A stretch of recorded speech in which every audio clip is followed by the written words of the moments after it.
Hey guys, welcome to Streamforge Radio. I'm Meredith, your co host. Per usual, we have on Xavier, one of the founders of Streamforge. And today's Hello. guest, we have Baalorlord on. Welcome. Hi. Thank you so much, Meredith and Xavier, for having me on the show. Hey, man. Means a lot to be here. Glad to have This is you. my first time being invited onto any kind of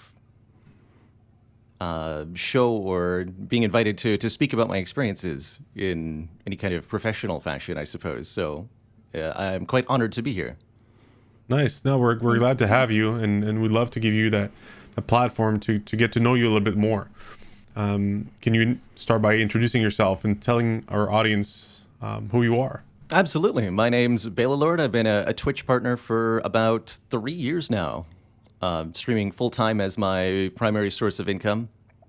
I stream primarily strategy and roguelite games, primarily a title called Slay the Spire. I like to think of my stream as both a cozy and educational place for people to come together and just have a really good time with games. I like to play some of the hardest games that there are, but at the same time, I think one of the core pieces of the stream is doing so in a way that's kind of like stress-free, relaxed, showing people that you can do something that's very, very challenging while still having a laid-back and quality time doing it. So You have to teach me. You'll have to teach me. yeah. So I It's like not to teach people something not that's just very easy to do. Because, no. I feel like a lot of gamers. I'll just talk about myself. I mean, not about myself, but I'll just talk about my experience as a gamer. Like, if I play a game, personally, if I play a game that's really difficult, like I can easily get frustrated. Absolutely, yeah. And I feel like I'm probably not the only one in the world. No. So you're like Certainly the not. frustration doctor. Is that it? Yes. Okay. Absolutely. And I've had many frustrated moments playing different games myself. Games that are very hard, games that are very punishing. But in all cases, something I came to realize over time is that the feeling of anger or frustration, whatever it is that upsets me about failure, is something that's coming from within me rather than anything the game is doing to me. Yeah. And therefore, I have the ability to control that. I can still keep a smile on my face when I lose. I can pick myself up, try again calmly, collectedly, and keep doing that until good things happen. You get better. Of course. better, I mean, yeah. that's the logical way to look at it. I think that's the right way to look at it. But unfortunately, emotions don't act that way. Like they don't care so much. No, we very much want to rant and rave and rage and express when those negative emotions come onto us. We want to immediately vent them outwards at our surroundings, often at the game. I've thrown a controller or two in my day, so I understand the impetus to like violently dismantle the implement of my failure. But that doesn't really change anything. Ultimately, it just leads to a bill that I then have to pay. Exactly. Just a poor old controller getting wrecked in the process, but it's not the end of the world. When you're on stream though, something different, right? Like raging on stream is not necessarily something that, I don't know. I mean, some people do it and it's kind of funny because they're kind of doing it for like the comedic effect, I guess. Some don't, which can create like some cringe moments, I feel. That's a personal, like that's my perception on it, or my perspective on it. But how do you educate and teach someone to enjoy being wrecked by a video game?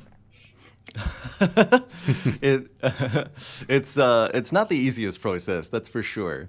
I think it has to start at some level with humility, accepting that mistakes happen, that mistakes are very much human. No person, no matter what they're doing, whether it's a video game with no consequences or some high level important job in, say, finance or security or something. Nobody is immune to making mistakes, and the human mind is very much a fallible thing. And it's only with lots and lots and lots of repetition, lots of falling and getting back up that you learn not to fall in the first place. And I think video games are actually a really cathartic and healing avenue for this particular experience, because ultimately at the end of the day, it's all bits and numbers on a screen. Nothing that happens in the game can really affect you personally negatively. You can't be physically or financially harmed by losing at a game. Depends what game you're playing. Yeah, that's true. That's if you're buying true. thousands of dollars of skins in a game, that might be a but anyways, you lose a high stakes poker game, you can definitely be financially damaged by that too. But it creates this safe avenue, a safe environment for failure. And I think that's really important. Coming from a background of education myself, I was a chemistry teacher for a handful of years before I moved to live streaming. And a principle that I felt was true for teaching holds true for gaming, which is that you cannot foster a learning environment without a tolerance for failure. You must be able to do something wrong and gently correct that in order for learning to occur. And I think there's also an importance, I guess you could call it kind of a ratio of positivity. We as people, we have egos that want to see us succeed, that want to see us thriving, that want to see us improving. And that ego needs to be comforted or assuaged with some regularity in order for us to be able to confront our own mistakes or shortcomings. And so a kind of rule of thumb that I heard was that a student needs to hear 2 positive things about their work in order for them to process 1 negative comment or criticism. And I think that's the compliment sandwich. Yeah, it's the compliment sandwich. That's right. Yeah. It's right. Exactly. You say something positive, introduce, something that needs to be adjusted, a criticism, a complaint, and then followed up with another compliment. And something about that allows us to feel good about ourselves, feel content with the progress that we made in such a way that we can address, here's this mistake that I keep making, this shortcoming that's being pointed out to me. And I can overcome my feeling of disappointment or hurt at myself to actually make that change and then be improved. Yeah. No, it's a very interesting, it's a really interesting topic of discussion, I feel, because, and I'm very interested in it on a personal level, because it's something that I've been, working on myself, learning to fail, learning to learn from my failures. And it's something that needs to be taught, I think. I think that we're in a society that, when a kid is in school and is failing grades, or is failing his classes, he's like, my parents are going to wreck me. They're going to put me in my, okay, all we see is the negative aspects of failing. We see it as a failure, as failing, not so much as a potential learning experience. Now, failing a class is not necessarily, there's not much to learn from that specifically. You need to dig a little bit deeper to understand what's going on, really. Definitely. But it's kind of like this relationship that we have as individuals in society, where failing equals, for example, as a young professional, if you mess up, the first thing that is going to come to your mind is my boss is going to fire me. The first mistake you make, he's going to fire me. And wait, if it's a good boss, he's not. He's just going to be like, all right, let's talk. What happened? All right, and he's going to teach you, what you did wrong that led to that failure or that mistake or that, and if you're smart enough, you're going to learn from that. And the process will repeat. You're going to fail again. Right. It's not because you made that one mistake, then you learn from it. You're not going to fail again. Maybe you'll fail at the same thing. Maybe you'll fail at something else. But it's a process. But I really feel like it's something that needs to be taught. That how to fail, kind of like a how to fail class, if you will. How to learn from failure. Yeah, absolutely. So it's really interesting, and I love the fact that you have a background as a teacher. I think it shows. Really cool. That's really nice. Like, what made you go from teacher to streamer? What made me go from teaching to streaming? That is definitely quite a journey. Let's see. I started teaching, I want to say, back in 2013, and I continued until about 2018. My first teaching job was kind of unexpected. I had just recently graduated with a degree in chemistry. I got a bachelor's degree in general chemistry. Usually you need a graduate degree of some kind, a master's, in order to do teaching. But there was a college near me that had an unexpected opening. I guess one of their instructors had just kind of dipped mid-semester, just up and vanished. Okay. And they needed somebody to come in really quick and take over. I was in very much need of a job at the time, so I kind of stepped in.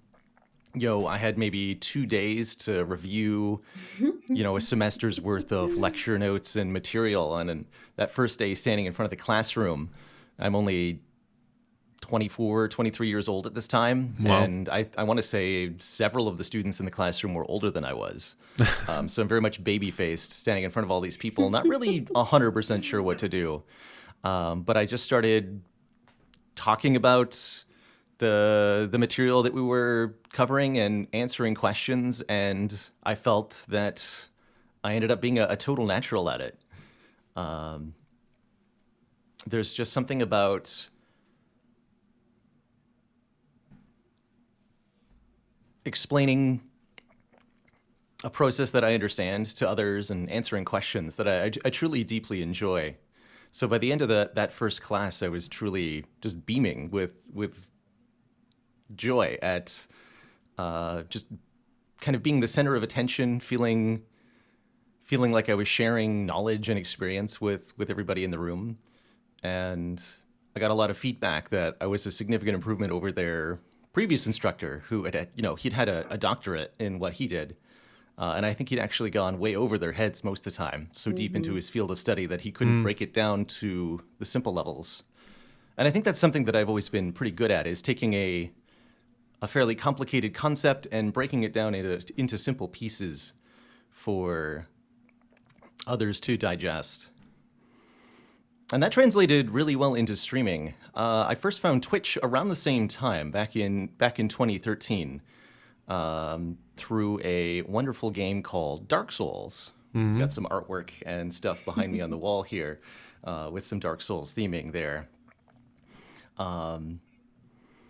That is a frustrating game. That is a very frustrating game. Yeah, I think my experiences with Dark Souls really helped teach me patience, which is one of the absolute key pieces. We talk about learning to fail in a productive manner, and patience is absolutely a very core part of that. Patience with the time it takes to do something correctly, and patience with yourself, because you have to be patient with the shortcomings that you exhibit, with the lessons you still need to learn, and with your areas of weakness. And I think Dark Souls just kind of like hammered that home for me in a really wonderful and enjoyable way.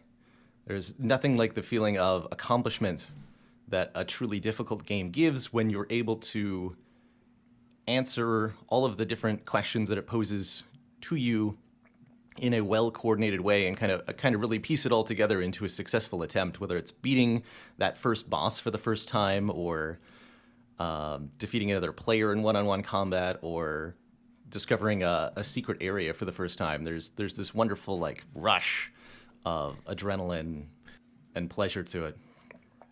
So you started gaming when you were pretty young, right? When you were like a young child? Very, very, very much so. Okay. I'm an only child, so growing up, I had a lot of time to spend on my own, and games were my constant companion during this time. Yep. The first game that I got my hands on was the old original school, the gray brick-shaped Game Boy Nice. from the mid-early 90s, and I remember having a handful of titles on that my child self really enjoyed. Wario World, Super Mario Land, Pokemon titles, Red and Blue. I borrowed my friend's copy of Pokemon Red, and no Tetris. They never got that back. But I definitely sunk hundreds of hours into those OG Pokemon games.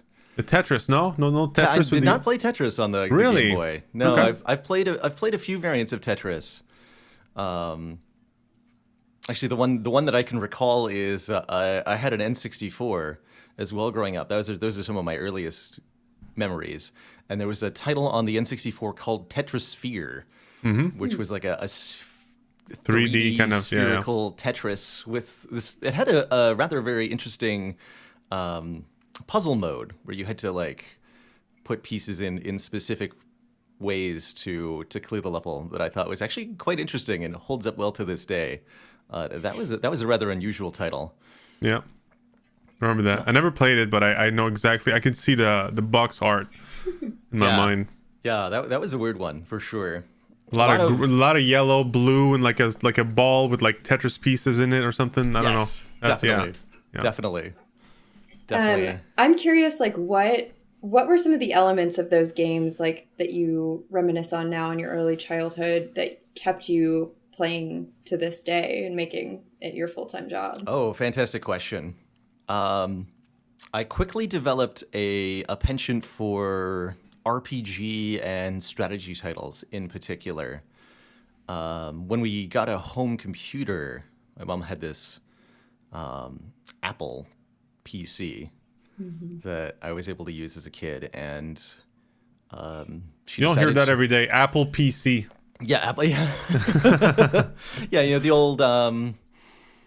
I can't remember if they were even called iMacs. It was called an Apple computer, I want to say. No, it's an Apple PC. I mean, that's what it is. Yeah. Anyway, one of the, she went out one day and decided to buy a video game of some kind because she knew I'd be interested, and she came home with a 5 CD set of Baldur's Gate, and that for my young self fostered a great interest in fantasy worlds, Dungeons and Dragons specifically, and role-playing video games. That's a good one. I never played it back in the days, but I remember, I think I was in high school.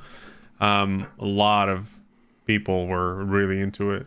Yeah, fascinating little conflux developed by BioWare Studios, who at the time was headquartered in my hometown of Edmonton, Alberta. So there was a little bit of hometown fellow Canadian. There. I didn't know that. Yep. Born and raised in the Great White North. And I ended up playing many titles by them. I played Baldur's Gate 1 and 2. They released Neverwinter Nights, later the Dragon Age series. But I played just a whole bunch of role-playing games. I was very fascinated by the feeling of exploration, discovering this magical world with characters and monsters that I'd never seen before, being able to progress my characters, leveling up, collecting cool items, trying to min-max all of it, and figuring out how to optimize a super powerful set of equipment from all the different stuff that you could find. It was just endless candy to me. Yeah. So I developed this fairly long fascination with RPG style games in general. I mean, I could probably list RPGs that I've enjoyed for an hour. The whole Elder Scrolls series from Morrowind to Oblivion to Skyrim are very fond memories for me. The Diablo series, Diablo 2. Did you play the remaster? I have not played D2 Resurrected, admittedly. But I'm sure that would hit the nostalgia button. I've had a lot of hours in action RPG stuff like Diablo. I think I put maybe 500 hours into Diablo 2, and I've also played well over 1,000 hours of Path of Exile, which I for a long time considered a spiritual successor to the Diablo series. And that was a fun game to get really deep into. There's a very complicated skill tree, very complicated itemization, and just endless mechanics to analyze and dive into. If you're the type who's looking for a really complicated RPG, it's hard to go wrong with Path of Exile these days. There's just so much to kind of sink your teeth into. That was actually one of my first forays into content creation. I created a build guide for Path of Exile, just kind of like a guide on how to make a particular type of character. There's this Ice Storm focused Scion. I don't think you can really do it anymore because the game has changed so much with so many content patches. But I created a sort of tutorial YouTube video on my YouTube channel for that. And hilariously, I think that's still the most successful video I've ever created. Even now, 3 years later, with a partnered YouTube channel. And it's probably the content's probably obsolete now, right? Yeah, that original build guide has like 50,000 views on it, which is more than anything I've ever been able to do since. Yeah. I was going to say, you grew your YouTube channel pretty quickly, right? So I think about a year ago, you were close to having almost no views, and now you're at almost 700,000, which is pretty amazing. Yeah, it is. It's been really impressive. I haven't been alone in my efforts on the YouTube channel. I work with a fellow named Riley who manages my edited YouTube channel, the current Baalorlord YouTube channel. And that has been a tremendous help. He's been a wonderful aid in motivating me to create content, in helping shape that content in such a way that it has a high impact, and in helping keep a forward momentum on the channel's growth. What he's accomplished, what we together have accomplished in 1 year with that YouTube channel has been truly impressive. It has gone really from zero to fairly successful in a shockingly short period of time. Yeah, I mean, that's pretty impressive for sure. Is this strategy something that you think you would recommend to other creators as well, especially those who are just starting off, or do you think it's better for a bit more seasoned creators? I think it wouldn't be worth it unless you had a little bit of momentum behind your channel already. Okay. But I do recommend for content creators, especially as you get into the larger channel size, there's so many little different bits and pieces of being a digital content creator on Twitch. There's the actual live streaming to do, but then there's also interacting and managing with your community. Sure. There are emotes and visual assets to be created. If you want to do anything on YouTube, then stuff has to separately go onto YouTube, maybe be edited. You need thumbnails, you need titles, you need video descriptions, all of that. And I truly don't think that any one person can really get all of these things to be a manageable task for themselves, especially as your channel grows. At some point, it's just going to become more than you can handle. And I think for each content creator, the best route is going to be to find the pieces that they themselves are not either comfortable with or capable of, and find ways to get help with that, because it really isn't a large, successful digital identity. It really does take multiple people behind the scenes to keep it going.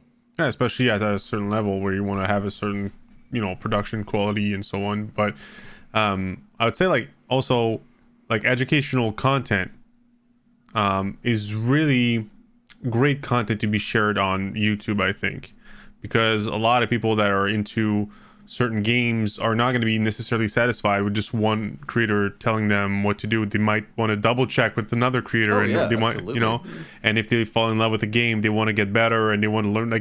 It's just, it's part of game, the gamer's culture to just, you get into a game, you're excited about it, you want to learn more, and you discover a lot of new creators that way. Now, I'm going to talk about TikTok, everyone, because I think that we talked about it a couple of weeks ago with Dino. He made his. I can announce that he made his TikTok. So, not to take any spotlight from you, Baalorlord, but Dino's on TikTok. Are you on TikTok? I'm not on TikTok currently. Okay, now you're the next one. You need to get you on TikTok. That's what I hear. Well, I think it's a great place for discoverability, as I talked about a couple weeks ago, and I do think that there's a lot of comedic, little skits and funny stuff, and but I do think that educational TikToks are very valuable on that platform. And I think they're, you can literally take a clip from Twitch, you can take a clip from your YouTube. That's the thing with TikTok. I feel like you can really recycle the content that already exists. If you go on our TikTok right now, all you'll see is this, podcast clips from our previous podcasts, and it's a great way to kind of use the time you're already spending editing your videos, say for YouTube, and just instead flag in a couple of clips and say like, okay, this is great content for TikTok and this and that. The ideal place for bite-sized content. Yeah, I think so. Is there a reason you're not on TikTok right now?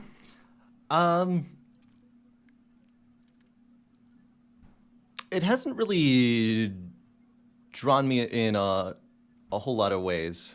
I suppose that sort of bite-sized, digestible thing doesn't have a lot of appeal to me personally. I'm more of a long-form attention kind of guy, so I'm very much on YouTube, and Twitch is definitely where I get most of my content, where I spend most of my online time. Okay, sure, I hear you. But let's try to make a TikTok right here with you on this podcast, okay? Now you gotta sell me why. Okay, like what is it, like 60-second stops? But let's do a quick TikTok, because obviously people like attention span is like So let's do like a 15-second TikTok right here. 15-second TikTok. Okay, I can. Yeah, we're doing it right here on the podcast, right? Definitely. So tell me how you got to 820 in Slay the Spire in 20 seconds. In 20 seconds? Yeah. 20 seconds. Oh gosh. How do I break down thousands of hours of play into 20 quick seconds? I think truly at its core, improving its Spire was recognizing that you're never in the same situation twice.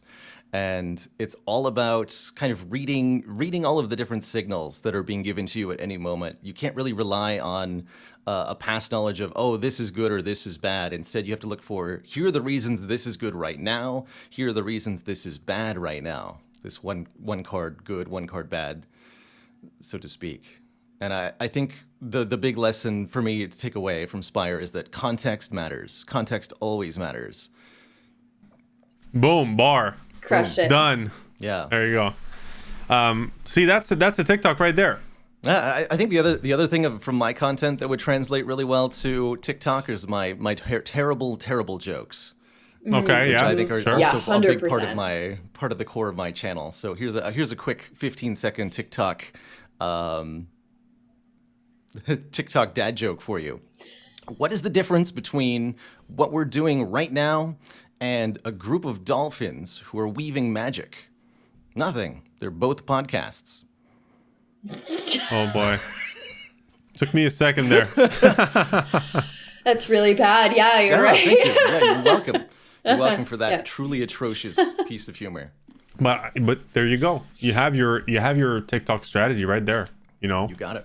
For me, but you see, for real, like you can either take the clips from your streams for the jokes, for example, or anything from, but you can also just take your phone, look at it for 20 seconds and put it live and forget about it.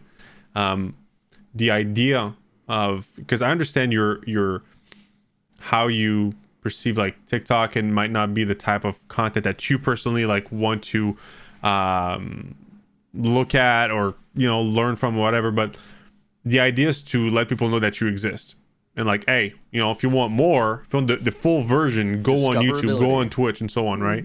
If you want more bad jokes, head over to Twitch. Follow me on Twitch. Yeah. And if you want to some guides and some YouTube is there and so on. So but anyways, I think that could do really well. The combination of comedy and education to me sounds like gold. I'm just gonna say it, Never underestimate the power of a good gimmick, and my gimmick is bad jokes, that's for sure.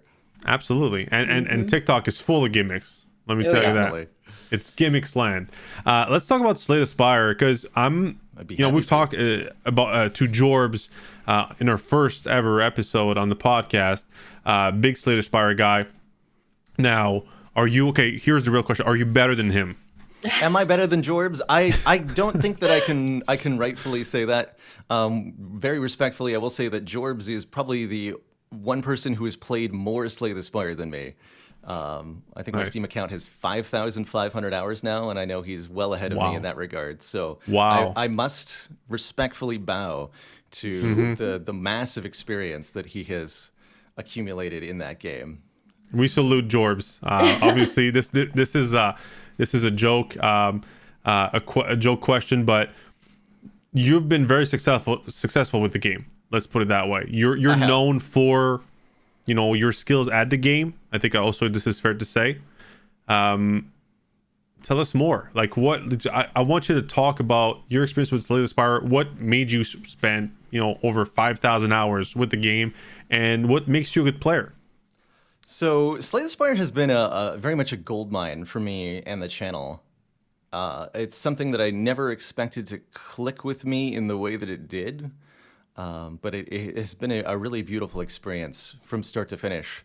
I think the first time that I ever streamed Slay the Spire, I got 3 viewers for my stream, and I distinctly remember just getting my butt handed to me by the game. But the more I played, the more I was able to articulate my thought process, and the more successful the more successful I was doing in the game, and the more successful my stream was doing, as people saw me doing well.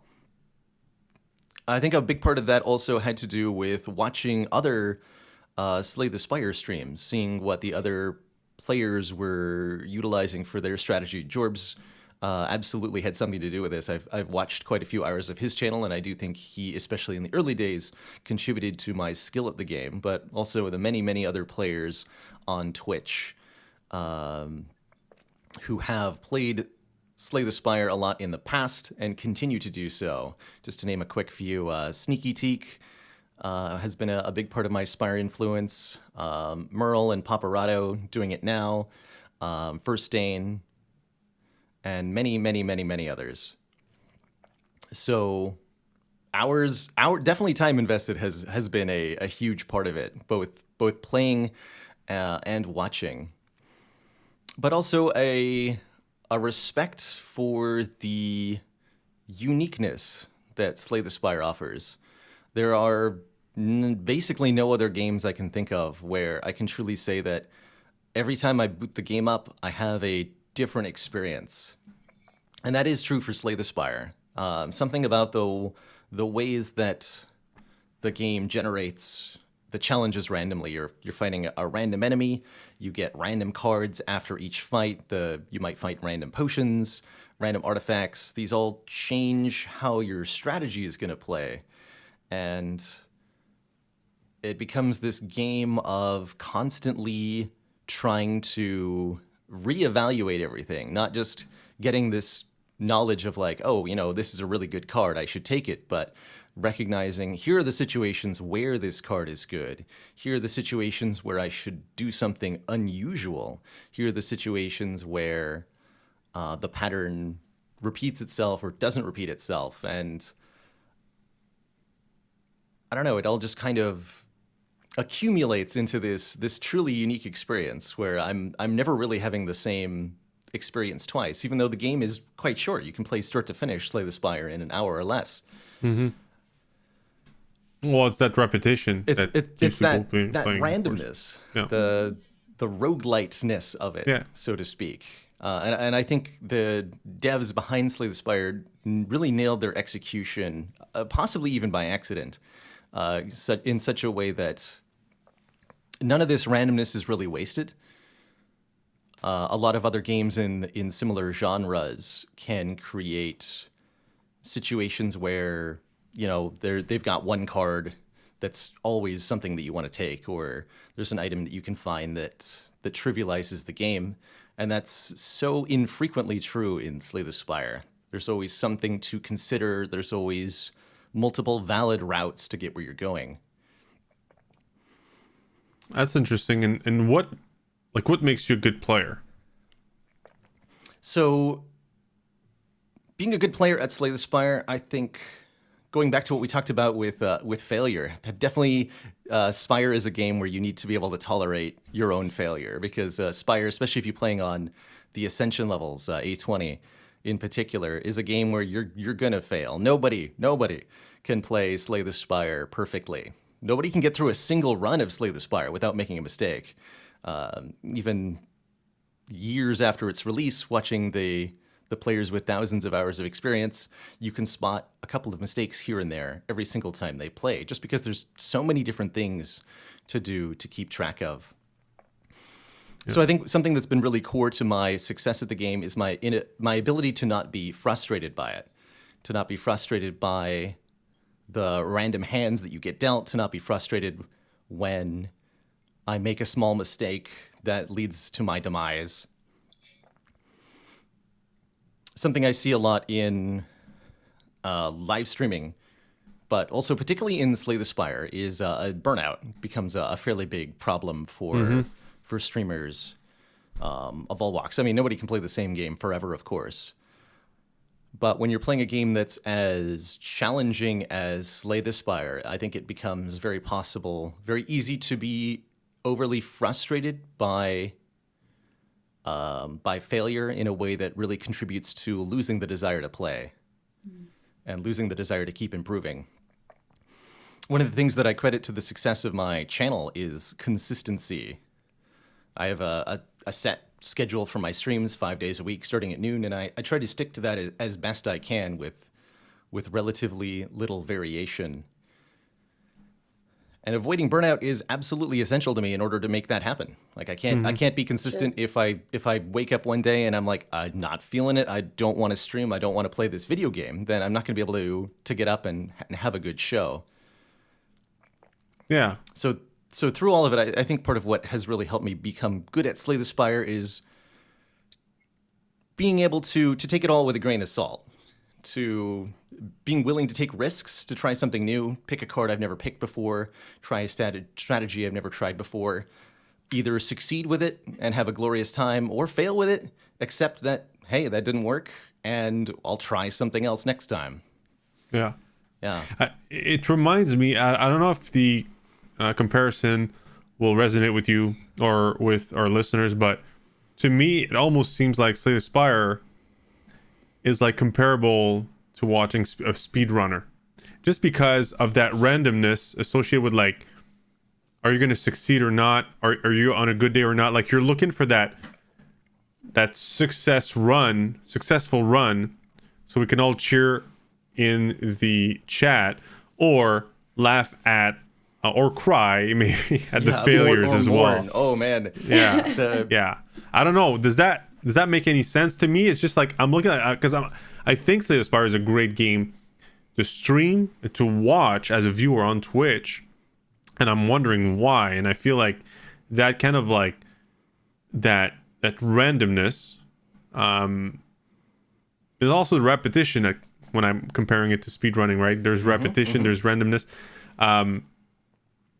Waiting for that successful run, right? Yes. To me, is like, it's what makes me think about speedrunning. It's very much, as a viewer, very much possible, and I think even encouraged to get kind of emotionally caught up in the run that's happening. And something I notice is that the people watching me become more emotionally invested in my success or failure than I am. And so there's this wonderful kind of upswell of cheer and celebration when there's a success, and a kind of heartbreak or disappointment when there's a loss. Something that the Spire players tend to try to do is try to win streaking the game, trying to get multiple victories in a row, or see how many victories that you can get in a row. And the more that you accumulate in a successful streak, the greater the emotional investment of the audience. Like, more and more people get caught up and like really excited to see this win streak keep going, and they really want to see this one run succeed. Please don't die. And the further you get, inevitably, the greater the glory for each success, or the greater the tragedy for when the loss inevitably occurs. So I think that it absolutely is a wonderful game for streaming, in part because of that, because it's almost addictive in how people get pulled into the state of the run. The yeah, they get involved, right? Very much. I mean, if you're alone in your house or in your, whatever, at your desk, and you're playing the game, like you will have fun, I'm sure of it, but you won't be able to share that emotion of like a successful run, or with dozens, hundreds, thousands of people, depending on who you are. Tell me, Ascension 20. Now, I'm obviously, I know the Slay the Spire, but I don't know it that well, and I don't know if our audience knows it that well. So what is Ascension, and what is Ascension 20? And tell us more about, like, what is the difficulty that comes with, you said, like, especially hard when you get to Ascension 19, 20, and so on and so forth. Like, I'm curious.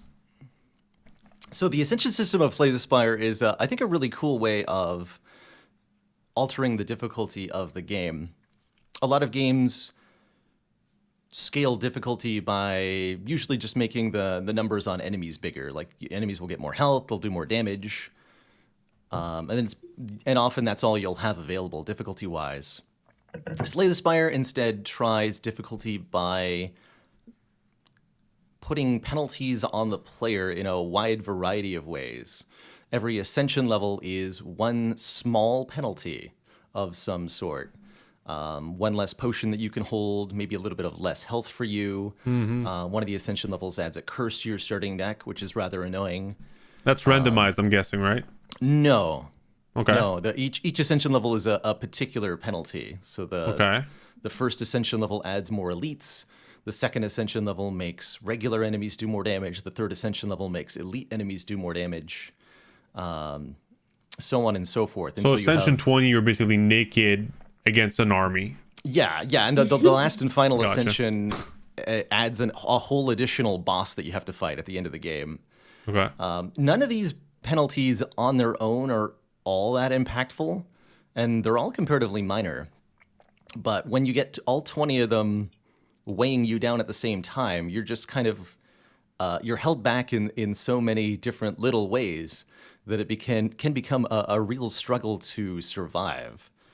And the game becomes this constant challenge of, how do I address the immediate threat that's in front of me? How do I survive for just a couple more floors in order to get where I'm going? And then while you're doing that, you have to also figure out, like, how am I going to live when I've reached the end of the game? How am I going to have the answer to that end boss at the very end that's super powerful and very challenging? But the thing that really makes that difficult is that you're constantly being tested each and every step along the way. So, is that the top difficulty? A20? That's right. A20 is the top difficulty. And you've beaten it? Yes.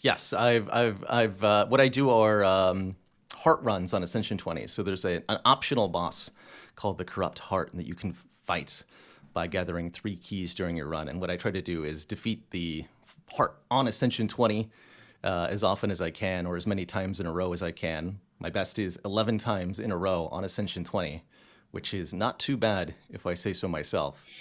And I think most people will need to spend maybe 200 plus hours of Slay the Spire before they can do this one time. It's just it's a really, really challenging task, ultimately, because there's so many different variables to account for, so many different enemies that can put you in the ground, and you have. How many times did Jorbs do that? Jorb, I think his best is 13 in a row. Okay. But yeah, I'm just trying to create that kind of like. So I'm only a couple inciting a riot. Only a couple yeah. I'm curious too, like with challenges like A20 and other ones.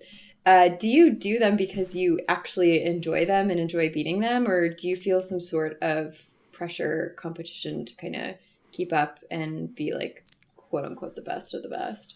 There's definitely pressure to keep coming up with new challenges, new ways to modify the gameplay, new things to do. I think I get suggestions in chat every single day about like, here's what if you tried playing like this, or what if you tried playing this kind of deck? What if you tried playing without using any attack cards? What if you tried playing without picking up any relics? Can you win like that?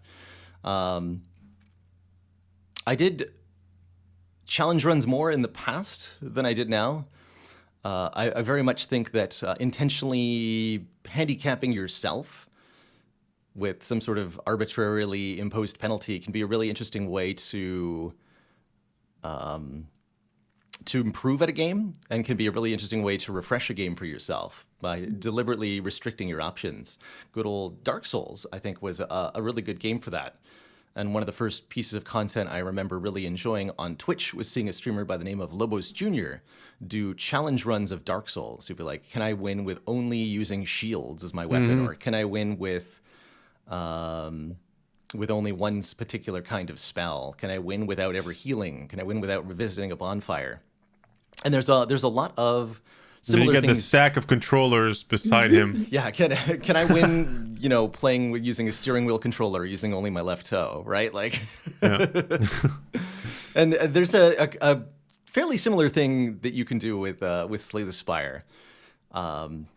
For a long time, one of the things that really helped me build my channel was a challenge that I called the ladder streak, where rather than just playing on Ascension 20 the whole time, I decided, what if I tried to kind of climb through the Ascensions without losing? So can I win on Ascension 1, then on Ascension 2, 3, 4, all the way up to 20, the whole way without losing? And the answer was yes, but it took almost a year of trying. Really? It was very, very, very challenging.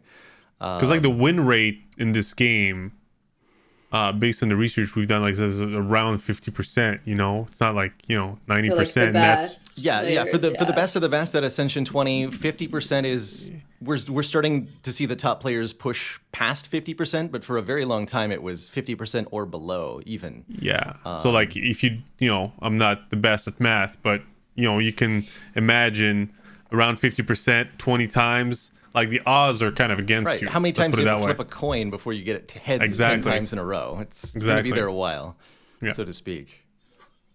So that's awesome. Now, time is running out a little bit, but I do want to learn more about what's ahead for Baalorlord. What's coming up for you in the next year or 2 years? Like, what do you see yourself do and accomplish in the near future? Oh, that's a fantastic question.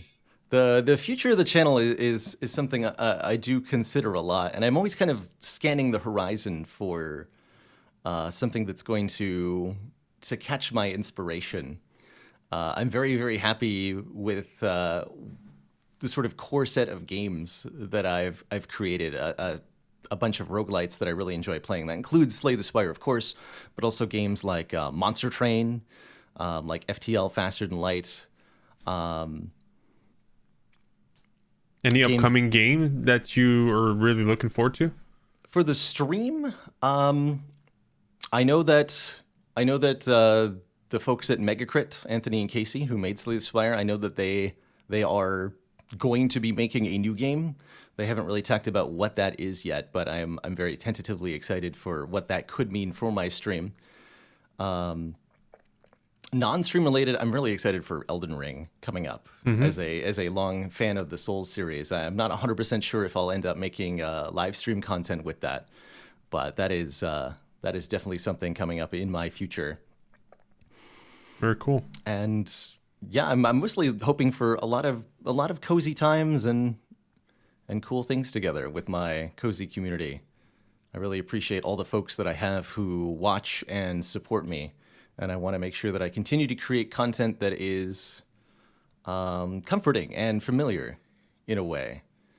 So to some extent, I plan to keep doing what I have been doing. I do attribute some of my success to that. And it's kind of this very delicate question of like, what do I change in order to keep moving forward without just make losing TikToks. what I have. Just make TikToks. Okay, well, there you go. That's it. Just make jokes you on make, you make TikTok. some TikToks, some dad jokes, some educational stuff. Brilliant. How can we join your cozy and community, and where can we watch you and listen to you make bad dad jokes? You can find that all at twitch.tv/Baalorlord, where I'm So live let's spell 5 it days a week. for our folks here. Baalorlord. That's correct? right. That's right. All right. Are you on Twitter? Are you on? He's on also on TikTok. Very soon. Very soon. We'll post a description there on YouTube. It'll be there. Yeah. Do check out my YouTube. YouTube.com/C/Baalorlord. Same spelling. Baalorlord. You'll find a lot of Slay the Spire runs, as well as I've been creating tutorial style content for the game. Still, I make tier lists for each character where I kind of break down all the cards and all the relics, as well as some guides on how to get some of the trickier achievements in that game. So if you're having trouble with, say, minimalist, give my channel a look. We will. Absolutely. Awesome. Thank you so much for being here today. Yeah, thank you again, Meredith and Xavier, for having me on the show. It really means a lot to be here, and I'm glad that I got to talk about all these different aspects of what I do.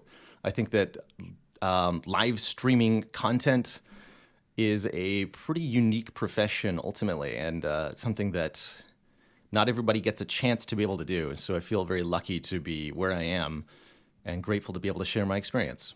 Absolutely. Awesome. Thank Thanks you for being so here. much. All right, thank you.